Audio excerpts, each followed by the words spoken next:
Hola, buenas noches a todos, bienvenidos de nuevo a este pequeño rincón del cinéfilo. Haciendo caso a otra de vuestras propuestas, voy a comentar esta noche una película radicalmente opuesta a la última que subí aquí al canal, que fue la maravillosa, extraordinaria obra de arte que es Levando Anclas, de George Sidney. Pero en este caso nos vamos a ir a los años 80, precisamente a 1980, para comentar lo que es una película que a día de hoy es una película de culto, una película de aventuras, una de las películas que mucha gente, aunque yo no lo puedo entender cómo, considera como una de las grandes imprescindibles piezas de la ciencia ficción de todos los tiempos. No comparto para nada esta afirmación, y que el estatus de película de culto, bajo mi punto de vista, no se lo merece, porque la película es una de cal y otra de arena, y cuyo productor, llamado Dino De Laurentiis, no se tomó en serio la producción ni desde el primer minuto de rodaje. Y la verdad es que tanto el rodaje como el desarrollo fue un auténtico desastre. Estoy hablando de una película que me habéis pedido varias veces, pero que acostumbrados, como estáis vosotros aquí en el canal, a que yo hable de grandes películas y que las ponga muy bien, porque la mayoría de ellas son grandes films que ya están forjados con letras de oro en la historia del cine, hoy os voy a comentar una película que sinceramente yo no considero que esta película sea ni de las imprescindibles, ni muchísimo menos ni de su género ni de su categoría. Y que sinceramente yo no la encuentro con ningún valor cinematográfico dentro incluso de su gestión interna, como para competir con otros productos que en la década de los 80 nos mostraron, y que aquí pues en el canal he ido comentando, como por ejemplo películas de fantasía y de aventuras, como pueda ser Willow, como puedan ser Regreso al Futuro, como puedan ser Los Cazafantasmas, etc. Esta noche os voy a comentar, porque así me la habéis pedido, pero ateneos a las consecuencias, la película Flash Gordon, del director Mike Hodge y del productor Dino De Laurentiis. Yo esta película la vi, pues fijaros, voy a empezar con una pequeña anécdota, que sé que a algunos de vosotros os gusta. Esta película yo la vi colándome en el cine, o sea, directamente me colé en el cine con un primo mío, cuando yo tendría tendría yo unos 5 años, 4, 5, 6 años aproximadamente, en el pueblecito donde veraneábamos, y había un cine, no demasiado grande, había un cine en el que, bueno, mi primo me dijo, oye, es que pone una película de aventuras llamada Flash Gordon. Y yo había visto los dibujos animados de Lou Scheimer, de esta gran productora, este gran productor de películas de dibujos animados como Masters del Universo, como Mis queridos monstruos, etc.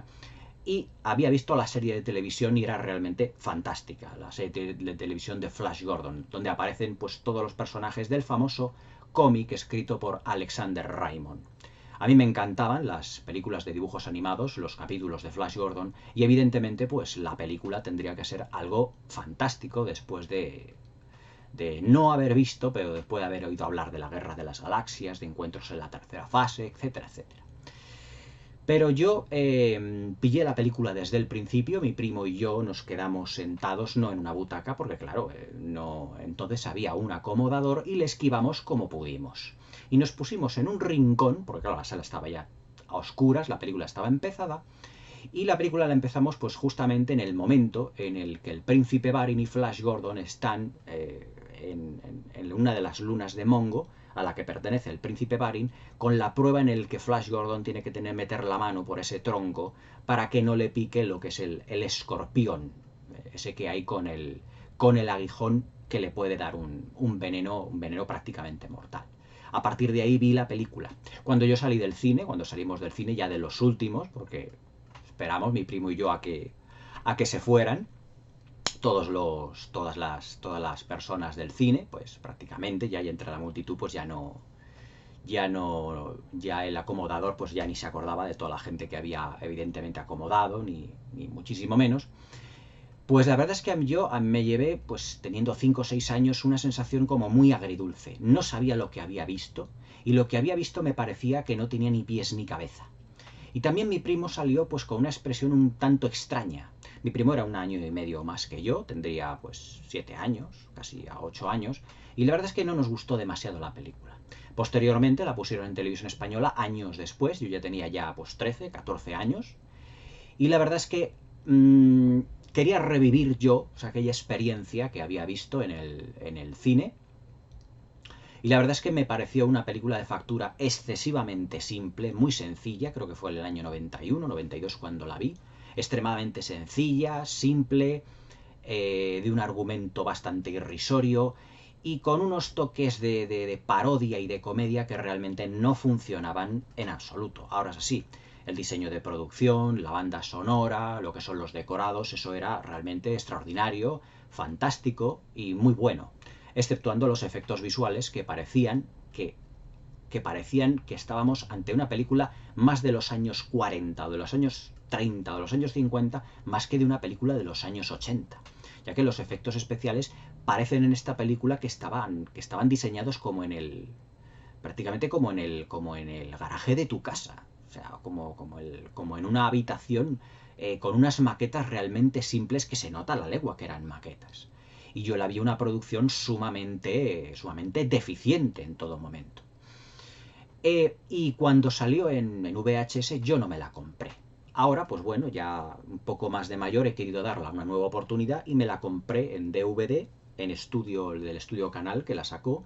También la sacó en Blu-ray a un precio más alto, pero yo no quise gastarme más dinero porque yo ya sabía más o menos lo que me iba a encontrar. Dino De Laurentiis, en un principio, el productor, pues lo que quiso, tuvo por así decirlo, la pantagruélica idea de que Federico Fellini e incluso otros actores italianos, mejor dicho, directores italianos de renombre, dirigieran Flash Gordon. Es decir, como Dino De Laurentiis, un productor al que le debemos las películas de Conan el Bárbaro, Conan el Destructor, cómo pudo tener la peregrina idea de que un director de la categoría de Federico Fellini, autor de La Dolce Vita, de Las Noches de Caviria, de grandes obras maestras de la historia del cine, de algunas de las mejores películas que se han filmado jamás, pudiera realizar tal esperpento sobre todo de guión, porque el principal enemigo que tiene Flash Gordon la película es su productor Dino De Laurentiis. Dino De Laurentiis desde un principio no quiso adaptar el cómic de Alex Raymond directamente como una película de aventuras o de acción, sino que quería que fuera una especie como de parodia del cómic original. Yo no sé cómo se hicieron con los derechos y todo ello, no me he informado excesivamente porque claro, no es una producción como para decir vamos a profundizar en ello, porque no es una película que haya pasado a los anales de la historia del cine. Yo sé que esta película tiene una gran legión de admiradores, pero no aguanta un análisis incluso dentro de la propia gestión interna de la película. Es decir, yo esta película evidentemente no la puedo juzgar con el mismo rasante que Levando Anclas, que Las Cuatro Plumas, que La Novia de Frankenstein o que Sicario, las últimas películas que yo he comentado aquí que son 4 monstruos de la cinematografía. Pero claro, yo tengo que juzgarla en base, digamos, a lo que una película de aventuras de los años 80 nos podía dar a entender. Películas como Los Goonies, como Willow, es decir, como tantas otras películas que sin ser obras maestras han llegado a ser clásicos de culto. Pero el estatus de película de culto de Flash Gordon es completamente, yo me atreveré a decir, hasta inmoral, porque es una película que nos da una de cal y otra de arena. Es decir, por un lado tenemos un diseño de producción muy fastuoso, tenemos un diseño de vestuario también bastante fastuoso, pero hasta cierto punto bastante hortera también, todo hay que decirlo, con un colorido muy recargado, muy potente. Y el punto fuerte de la película, sin duda, es el elenco de protagonistas. Tenemos a Max von Sydow haciendo de Ming el despiadado, al cantante y bailarín Topol, que hace del profesor Zarkov. A Topol le conocemos por uno de los últimos grandes musicales de la Metro-Goldwyn-Mayer llamada El violinista en el tejado. Yo no sé qué vio Topol en este proyecto para que después, años después del violinista en el tejado, se metiera a hacer tal subproducto. Tenemos a Melody Anderson, que fue una actriz que participó también en algunas películas de la Canon, como El Templo de Nolo, junto a Luke Gossett Jr., y Chuck Norris, que también la tengo en Blu-ray, esa sí la tengo en Blu-ray porque es una película muy simpática. Tenemos evidentemente también a Brian Blessed como el príncipe Bultan, un actor de teatro inglés con una sobreactuación realmente insoportable, donde no puede dejar de reír a cada frase que da este, y tenemos a un pobrecito Timothy Dalton que hace lo que puede.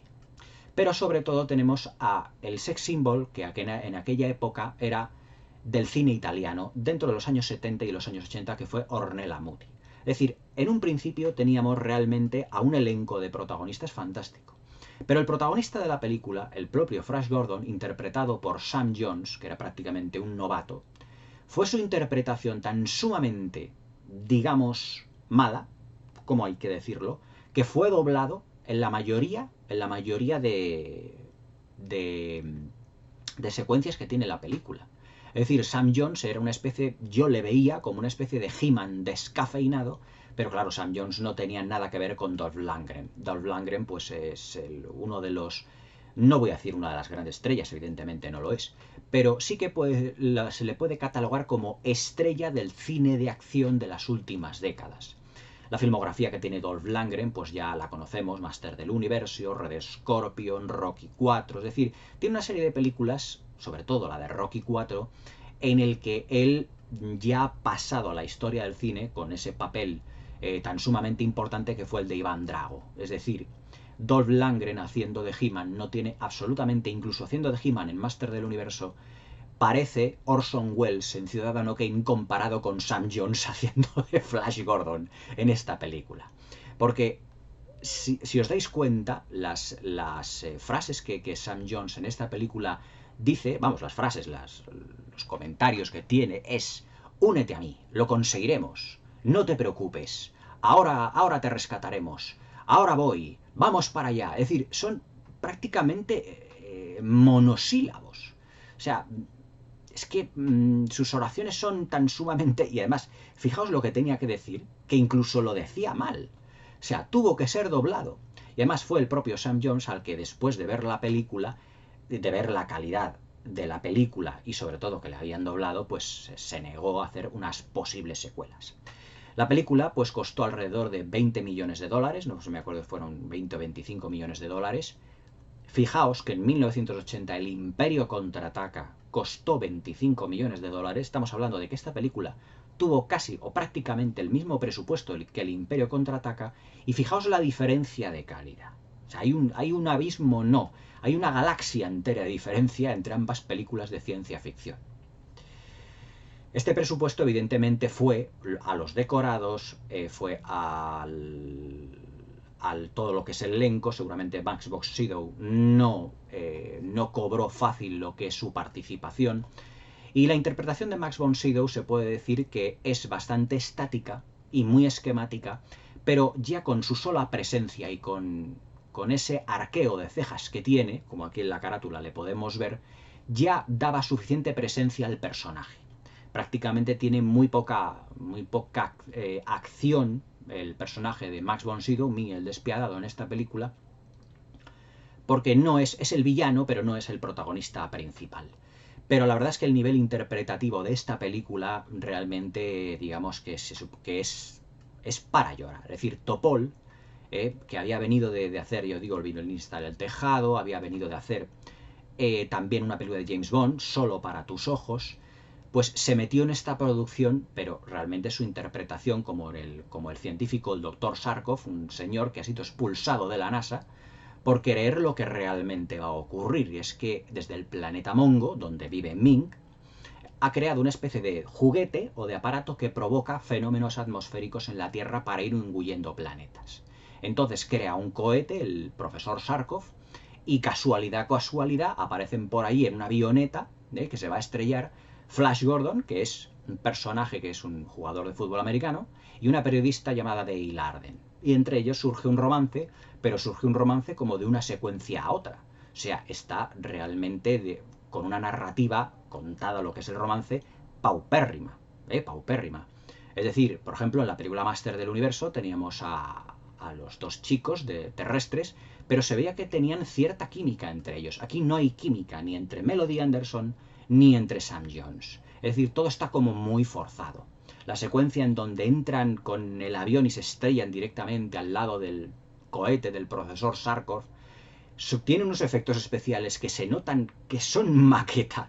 se notan a la legua, que parecen los efectos visuales, ¿qué os diría yo? De una película de los años 30 o de los años 40, en la que decías, sí, efectivamente es una maqueta, pero en los años 30 pues se podría perdonar, pero es que estamos en 1980. Los efectos visuales han evolucionado y con un presupuesto de 20 o 25 millones de dólares, no me digáis que no se podrían haber trabajado mucho más los efectos especiales. Luego lo que se refiere a decorados, tanto de los interiores, los exteriores de las naves, el diseño de producción es el punto fuerte de la película.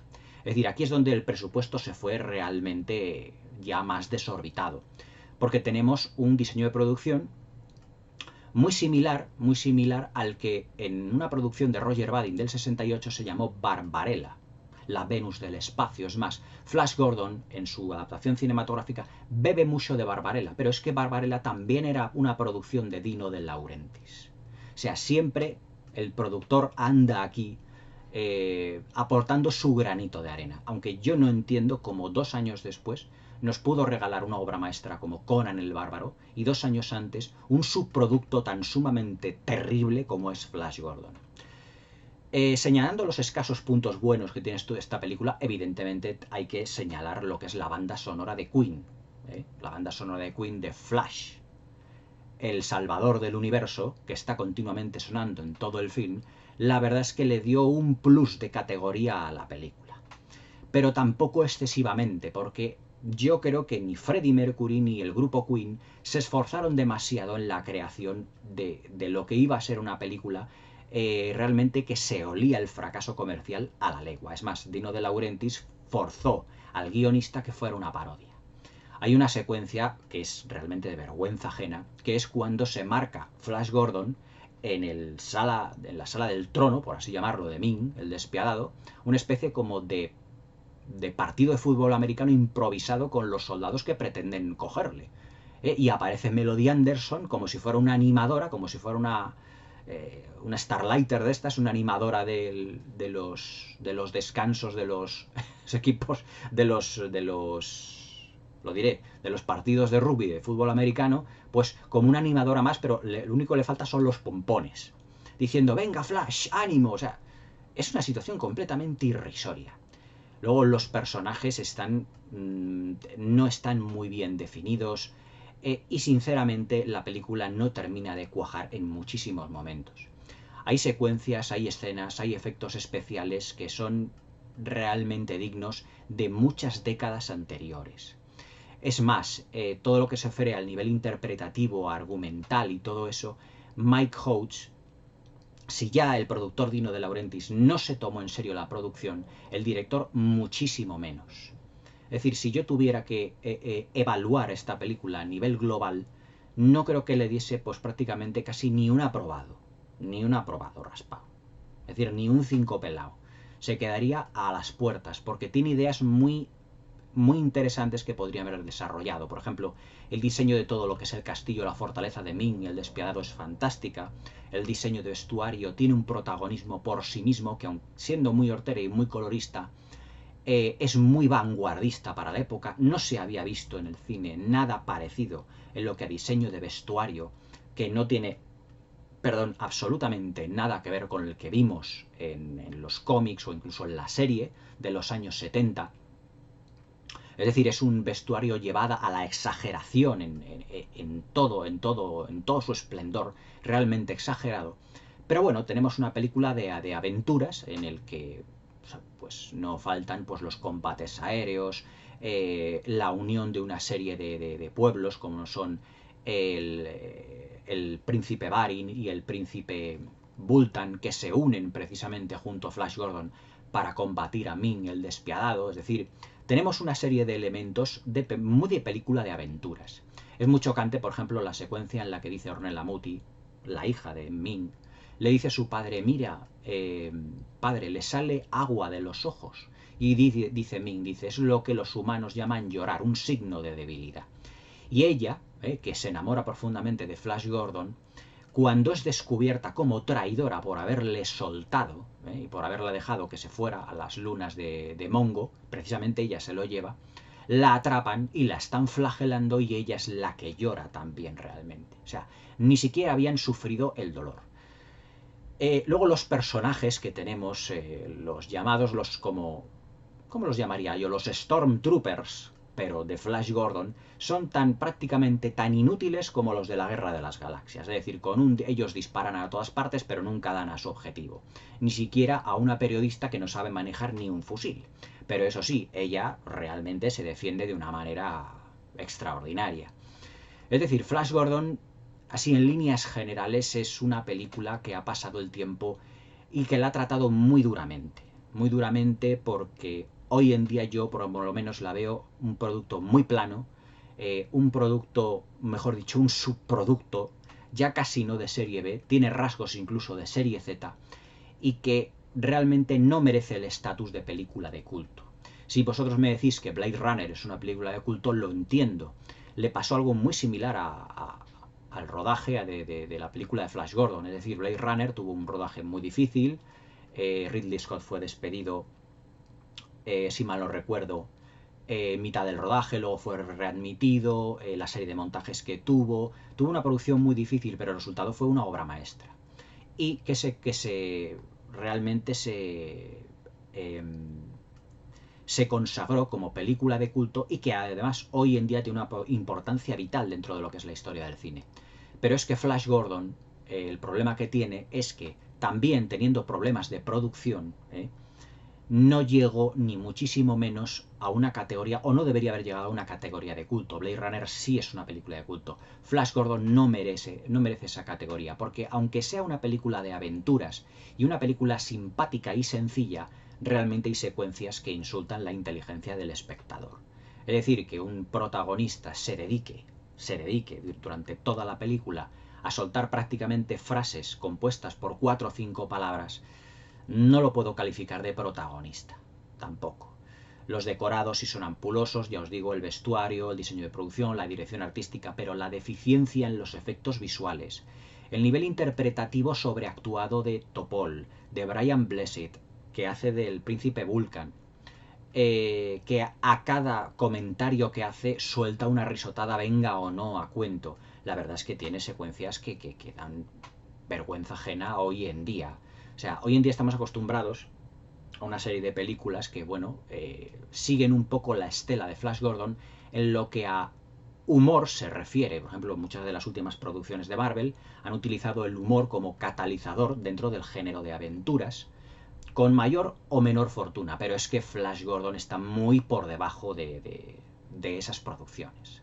Es decir, las películas, incluso de las más deficientes de Marvel, parecen obras maestras al lado de Flash Gordon. Yo tengo que decirlo con todo, o sea, no os lo toméis a mal, con toda objetividad.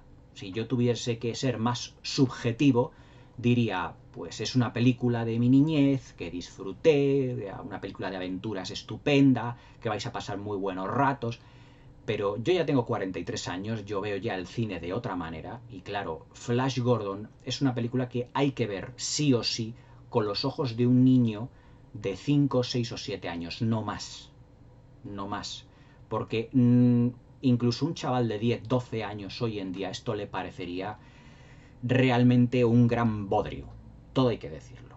Es decir, Flash Gordon es una película que, por desgraciadamente, ha pasado muy mal el tiempo por ella. Sam Jones, pues la única fama que tiene hoy en día es la de haber sido Flash Gordon y la de haber renunciado a posibles secuelas. La película pues recaudó, no llegó ni a los 30 millones de dólares, es decir, fue un fracaso comercial estrepitoso, y Dino De Laurentiis ya no se propuso futuras secuelas porque dijo, bueno, si sale bien el invento, por así llamarlo, pues podríamos estar hablando de una película pues que realmente pudiera dar origen a una saga, como lo había hecho o lo estaba haciendo la Guerra de las Galaxias. Pero Dino De Laurentiis, ya os digo, fue el principal enemigo de esta producción, productor y principal enemigo de esta producción, porque realmente todas las decisiones que tomó fue erróneas. Ni Federico Fellini, ni ningún director italiano entonces iban a querer rodar un guión tan sumamente esperpéntico y pantagruélico como el que tenemos. Y eso, que teníamos un elenco de actores internacional realmente magnífico. Topol, Max von Sydow, Timothy Dalton, Brian Blessed y otros no tanto como Melody Anderson y como Sam Jones. Pero claro, el resultado fue el que fue Y con el tiempo, pues Flash Gordon sí se ha convertido en una película, digamos, como ya os digo, innecesariamente de culto, pero para unos círculos muy reducidos. No todos tenemos el mismo aprecio o el mismo apego por cierto tipo de películas. Es decir, yo puedo ver un film que sea de niño, por ejemplo El secreto de la pirámide, y sigue siendo una película magnífica. Pero claro, tiene un argumento, tiene un guión, tiene una profundidad de personajes, tiene una progresión, y es una película infantil y juvenil. Pero claro, es una producción de Steven Spielberg con un guión inteligente. Es que este guión no llega ni siquiera a no inteligente, sino ya a una media de decir, es que todo lo que está ocurriendo en la película parece que es como que ocurre como a lo me cago en 10. Es decir, como ocurre como porque sí. Es decir, tiene que venir un terrestre para despertar la conciencia de dos príncipes que están enfrentados por la codicia de Ming el Despiadado para que se den cuenta que efectivamente tienen que acabar con ese señor. Es realmente, la premisa es realmente absurda. Yo me acuerdo de la serie de dibujos animados y era, vamos, infinitamente mejor que esta película. Dino De Laurentiis, cuando se estrenó esta película, que tuvo unas críticas nefastas en su día, todo hay que decirlo, es decir, la crítica, y en este caso lo comprendo perfectamente, la machacó indefectiblemente, pues la verdad es que podría haberse mejorado. Uno de los diálogos que más gracia me hace, pero que realmente es absolutamente penoso, es cuando a Topol, al doctor Zarkov, le intenta borrar la mente y le dice Dale Arden, dice, ¿cómo es que no te borraron la mente? Dice, es que en ese momento empecé a pensar en, como decía, a pensar en los en versos de Shakespeare y también en las canciones de los Beatles. En fin, realmente una lástima y una pena para una producción que tú veías la carátula en el videoclub y decías, esta tiene que ser una película fantástica, maravillosa y absolutamente extraordinaria. Y era el típico caso que cuando llegabas a casa y la veías se te caía el alma a los pies, por decir, Dios mío, lo que acabo de ver. Pero bueno, yo la tengo en DVD, digamos, como recuerdo de la infancia, pero no porque sea una buena película, ni mucho menos. Solo, única, exclusivamente como recuerdo de la infancia. Y como esta, pues tengo varias, El Señor de las Bestias también, y unas cuantas más que no soportan en absoluto un análisis concienzudo de ellas. Flash Gordon es una película, digamos, de su tiempo. Una película de su tiempo, pero es demasiado naif. No consigue llegar a ninguno de los objetivos que se propone porque es una película que no funciona en ningún momento. No tiene una secuencia que digas que el resto de la película puede estar mal, pero qué magnífica secuencia puede ser esto.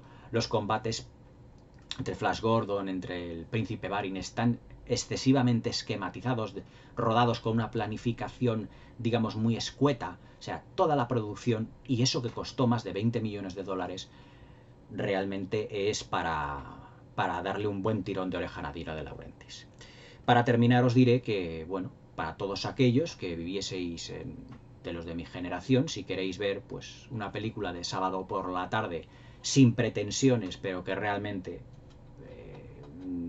os podáis olvidar del tema porque no es tampoco para recordar, echar un vistazo a Flash Gordon. Es una película, pues bueno, un tanto light, un tanto naif, y sinceramente no sé si me voy a crear muchos enemigos después de esta review, pero todo hay que decirlo, objetivamente Flash Gordon no es un buen producto, es una producción muy mediocre, por todo el rodaje catastrófico que fue, por luego el doblaje al pobre Sam Jones, esa faena que le hicieron, un elenco de protagonistas completamente desaprovechado, unos efectos visuales de tapadillo, prácticamente parece que están hechos en el garaje de cualquier casa de cualquier aficionado, es decir, unos efectos visuales de aficionados, y sinceramente lo que es la historia no te atrapa. No te llega a llenar en ningún momento, no te llegas a identificar con ningún personaje.